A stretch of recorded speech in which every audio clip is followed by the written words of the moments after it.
Hello, I'm Justin Porter, and today the title of my video is I'm writing Jehovah down as a not at home.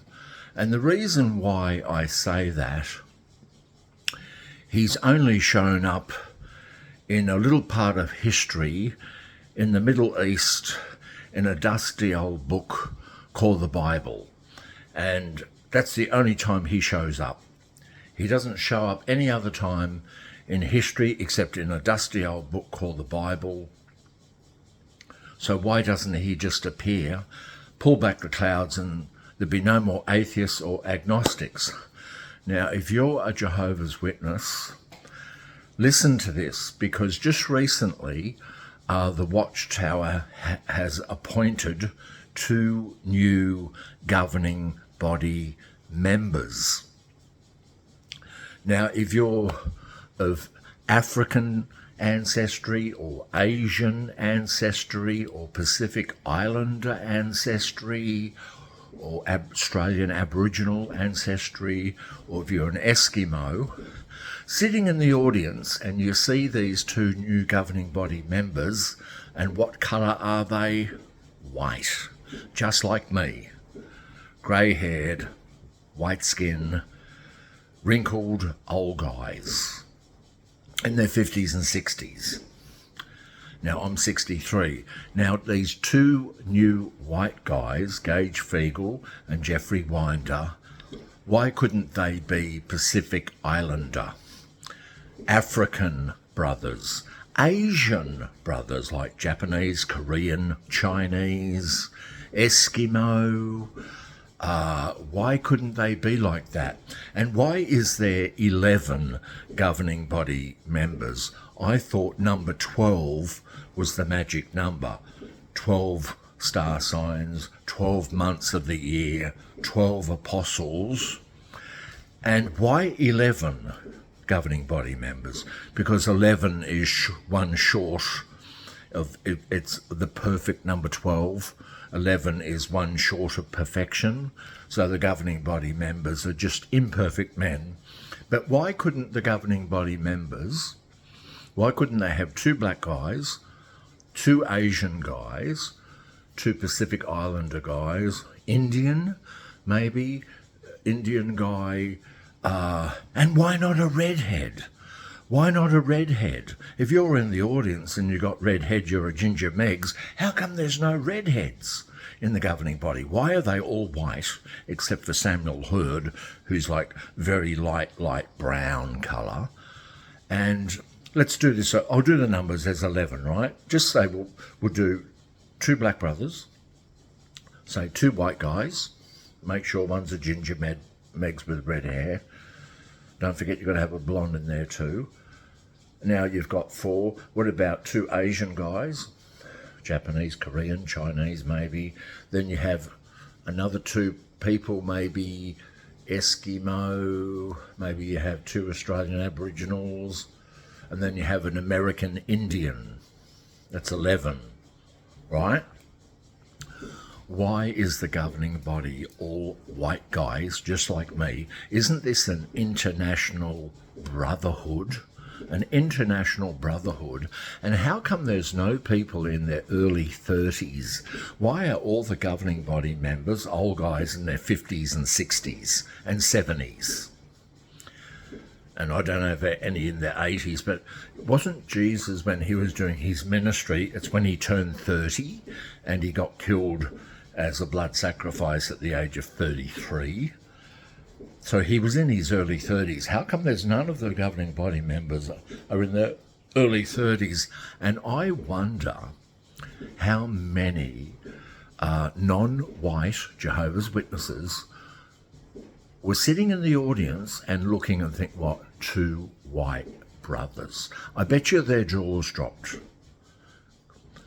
because the world is filled with different coloured people from different continents. Asian, African, Aboriginal, Eskimo, American Indian, Indian from India. All different types of people, redheads, blondes, all different varieties. Why isn't that so in the governing body? And there's none of them are Jewish. Have you noticed that none of them are Jews or Arabs? Is any Arab governing body members? Any Jewish governing body members? No. They're all white guys, Caucasian guys like me. And I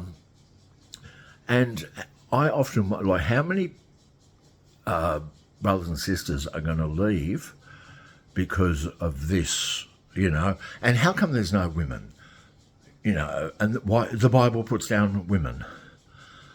But in history there you get kings and you get queens, kings and queens on the royal throne. And yeah, it's just crazy. And what I want to say is I'm putting Jehovah down as a not at home because he doesn't show up in history. And the Bible says that God is not a God of confusion. Why did he confuse everybody's language at the Tower of Babel? Right? Just punish that generation, but restore everyone to the one pure language that we all spoke, apparently Adam and Eve spoke. Just return them to the one language, and there would be no confusion over religion. But translating the New Testament was originally written in Greek, and you got translated into English, you got Italian, German, like all the different languages. Why make it easy and return people to the one language again? Because can't God get over the Tower of Babel? And the other thing is, when I read in Numbers chapter 31 about the genocide of the Amalekites, the Israelites come up to Moses and they say, yeah, it's done. Moses tells them off. And he said, you spared some of the Amalekites. You didn't devote them all to destruction. Or in other words, you didn't genocide them. Go back, kill all the men, kill all the baby boys, all the male children, baby boys, kill all the women that have lain down with a man. So every woman that got married the night before on a honeymoon, I did lay down with my husband, with a sword. But keep all the young virgins for yourself. Now, as a Jehovah's Witness or a Christian, could you honestly go in with a sword and kill all these people, kill little babies, little baby boys, and kill their mums, and their little brothers, like 10-year-old brothers, 5-year-old brothers, and then kill all the mothers, but keep all the virgins to yourself? And these virgins would have been hiding in the house in sheer terror. Oh, don't kill them. You can take them. And you know what the Israelites would have done to these virgins? They wouldn't have said, look, we killed your little baby brother, we killed your mum and your dad, and we killed your 10-year-old brother. Now, you can wander off in the desert now. Bye-bye. Now, if you don't believe this is in the Bible, turn to Numbers chapter 31, verses 19 onward. So, Numbers chapter 31, from verses 19 onward. And also, there was another one that in the Bible that used to really bother me. It's in the book of Ezekiel. Now, Ezekiel was a very loyal prophet of Jehovah. He was a righteous man. He obeyed Jehovah, he loved Jehovah. Now, but in Ezekiel chapter 24, starting in verse 16, Jehovah says, Ezekiel, I'm going to kill your wife, take your wife out, kill her. And she was a good woman, she did nothing wrong, but I'm going to kill your wife. Now, you're not to mourn for your wife. You're not to mourn for your wife, because I want to see how loyal you are to me, because if you don't mourn for your wife, it's proof to me that you're loyal and you'll obey me, because I'm going to wipe out all the disobedient Israelites. So Jehovah kills Ezekiel's wife, murders Ezekiel's wife, just to see how loyal Ezekiel will be by obeying Jehovah, by not mourning. He says, don't wear sackcloth, don't worry about your moustache, or, don't grieve, because apparently they did something with the moustache. Read it, but it's in Ezekiel chapter 24, starting in verse 16. And if you're a Jehovah's Witness or a Christian, you read that.